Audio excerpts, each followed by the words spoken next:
December 13th, 2020, a quiet back road in Luling, Texas. A college student is driving home for Christmas. His car crashes. But what investigators find next doesn't follow any logical pattern. His belongings scattered. His clothes removed. His phone still there. And Jason Landry? Gone. No blood, no signs of struggle, no clear direction of travel. Just a scene that looks like something happened, but refuses to explain what. Let's talk about the case overview. Jason Landry was 21 years old. He was a college student at Texas State University. The day he went missing was December 13th of 2020. His location was near Luling, Texas. Status: missing. Case remains unsolved.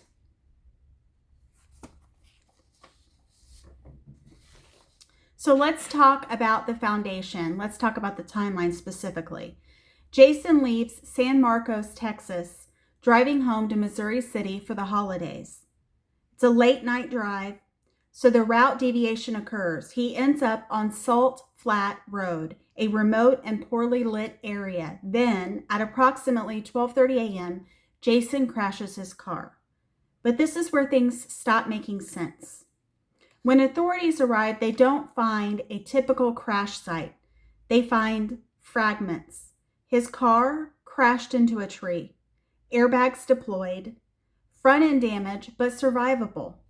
But around the car, clothing is scattered, personal belongings spread out, backpack found nearby, wallet present, phone still in the vehicle, and most notably, Jason's clothes appear to have been removed. Let's talk about the legal investigative lens. Let's pause here because this is where things, again, are kind of eerie. In most crash scenarios, we look for injury patterns, blood evidence, directional movement, signs of distress or impairment. But here, the physical evidence doesn't align clearly with any one explanation. These are theories, evidence-based, not sensational. The first one is disorientation or post-accident confusion. One of the leading theories, Jason may have suffered a head injury.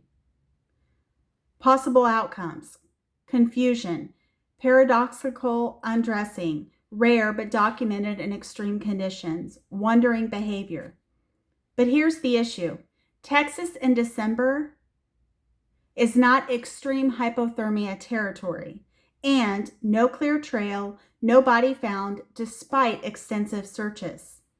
2, foul play, another possibility, unfortunately. Someone encountered Jason after the crash, but no signs of struggle, no blood evidence, no known witnesses, no confirmed sightings. Still, the scattered belongings raise a lot of questions.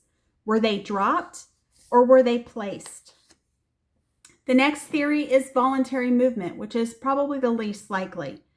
Could Jason have left intentionally? Highly unlikely. He left everything behind, no financial activity, no communication, no known motive. And the fact that he was coming home for Christmas is even more unlikely that he would all of a sudden not go see his family during Christmas, which was his whole reason for coming back home in the first place. The details don't fit, right? The details that don't fit. This is where the case becomes sticky. Things that stand out. Why were his clothes removed? Why scatter belongings instead of leave them in the car? Why no scent trail leading to a clear direction? Was it possible that he was picked up by someone and then harmed later or taken somewhere later? Why no remains after large-scale searches?